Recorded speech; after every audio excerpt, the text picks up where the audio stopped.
It was a bright, hot Friday afternoon in Waller County, Texas. Sandra had returned to the area to finalize details for her new job. She was driving a silver Hyundai Azura, traveling down University Drive, not far from the Prairie View campus that had shaped so much of her young adult life. At 4:27 p.m., State Trooper Brian Encinia noticed her car. According to his later report, Sandra failed to signal a lane change. To him, it was enough to initiate a traffic stop. What should have been a routine interaction, a citation, maybe a warning, would instead escalate into one of the most scrutinized encounters in recent American history. Encinia pulled Sandra over, approaching her vehicle with the authority of his uniform. His dash cam recorded the events that followed. The initial moments were standard. He asked for her license and registration. Sandra complied, though with a visible hint of frustration at being stopped.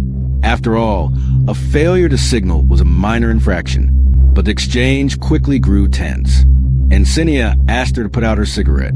Sandra, what do you mean I was speeding? Questioned why she should have to. I wasn't I'm in my speeding. car. Why do I have to put out my cigarette? She asked.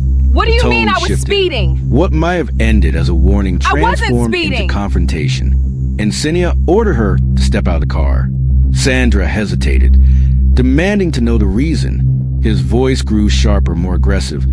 I'm giving you a lawful order. Get out of the car now, or I will remove you. Within minutes, what began as a traffic stop spiraled into chaos. As Sandra stepped out, Encinia attempted to restrain her.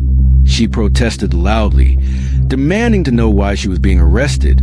The dash cam showed pieces of the struggle, but much of what happened was obscured.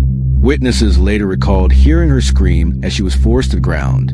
Encinia radioed in, claiming Sandra had assaulted him by kicking. She, on the other hand, cried out about her head hitting the ground and her wrists being twisted into handcuffs. By the time it ended, Sandra Bland was under arrest, charged with assaulting a public servant. She was taken to the Waller County Jail, booked, and placed in a cell. To those watching the dashcam footage later, the question was clear. Did a minor traffic stop really need to come to this? For Sandra, 3 days of confinement had just begun. For America, a storm was on the horizon. The Waller County Jail stood on a quiet street, its brick exterior blending into the Texas backdrop. For most, it was an ordinary local detention center. But for Sandra Bland, it became the last place she would ever be seen alive.